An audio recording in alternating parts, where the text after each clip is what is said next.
بسم اللہ الرحمن الرحیم۔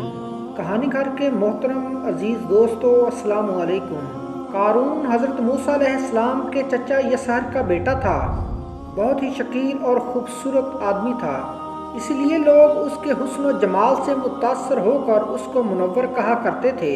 اس کے ساتھ ساتھ اس میں یہ کمال بھی تھا کہ وہ بنی اسرائیل میں تورات کا بہت بڑا عالم اور بہت ہی ملنسار و با اخلاق انسان بھی تھا، اور لوگ اس کا بہت ہی ادب و احترام کرتے تھے۔ لیکن بے شمار دولت اس کے ہاتھ میں آتے ہی اس کے حالات میں ایک دم تغیر پیدا ہو گیا، اور سامری کی طرح منافق ہو کر حضرت موسیٰ علیہ السلام کا بہت بڑا دشمن ہو گیا اور اعلیٰ درجے کا متکبر اور مغرور ہو گیا۔ جب زکوٰۃ کا حکم نازل ہوا تو اس نے حضرت موسیٰ علیہ السلام کے روبرو یہ عہد کیا کہ وہ اپنے تمام مالوں میں سے 1000واں حصہ زکوٰۃ کا نکالے گا، مگر جب اس نے مالوں کا حساب لگایا تو ایک بہت بڑی رقم زکوٰۃ کی نکلی۔ یہ دیکھ کر اس پر ایک دم حرص و بخل کا بھوت سوار ہو گیا، اور نہ صرف زکوٰۃ کا منکر ہو گیا بلکہ عام طور پر بنی اسرائیل کو بہکانے لگا کہ حضرت موسیٰ علیہ السلام اس بہانے تمہارے مالوں کو لے لینا چاہتے ہیں۔ یہاں تک کہ حضرت موسیٰ علیہ السلام سے لوگوں کو متنفر کرنے کے لیے اس خبیث نے یہ گندی اور گھناؤنی چال چلی کہ ایک عورت کو بہت زیادہ مال و دولت دے کر آمادہ کر لیا کہ وہ آپ پر بدکاری کا الزام لگائے۔ چنانچہ عین اس وقت جب حضرت موسیٰ علیہ السلام واعظ فرما رہے تھے، قارون نے آپ کو ٹوکا کہ فلانی عورت سے آپ نے بدکاری کی ہے۔ حضرت موسیٰ علیہ السلام نے فرمایا کہ اس عورت کو میرے سامنے لاؤ۔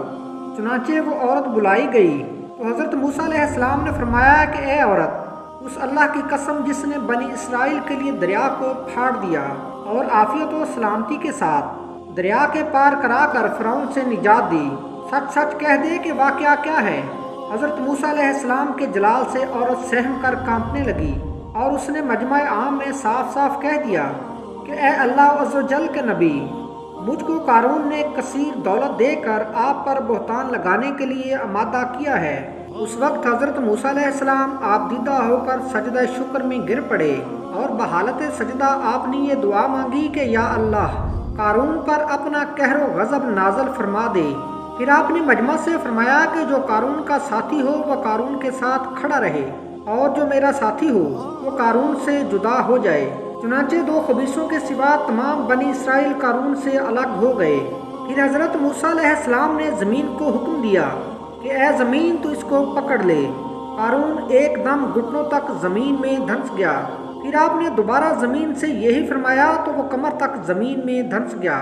یہ دیکھ کر قارون رونے اور بلبلانے لگا اور قرابت و رشتہ داری کا واسطہ دینے لگا، مگر آپ نے کوئی التفات نہ فرمایا، یہاں تک کہ وہ بالکل زمین میں دھنس گیا۔ 2 منحوس آدمی جو قارون کے ساتھی ہوئے تھے لوگوں سے کہنے لگے کہ حضرت موسیٰ علیہ السلام نے قارون کو اس لیے دھنسا دیا ہے تاکہ قارون کے مکان اور اس کے خزانوں پر خود قبضہ کر لیں۔ تو آپ نے اللہ تعالیٰ سے دعا مانگی کہ قارون کا مکان اور خزانہ بھی زمین میں دھنس جائے۔ چنانچہ قارون کا مکان جو سونے کا تھا اور اس کا سارا خزانہ سبھی زمین میں دھنس کر رہ گیا۔ محترم ناظرین، اگر آج کی ویڈیو آپ کو اچھی لگی ہو تو ہمارے چینل کہانی گھر کو لائک، شیئر اور سبسکرائب کر دیجیے۔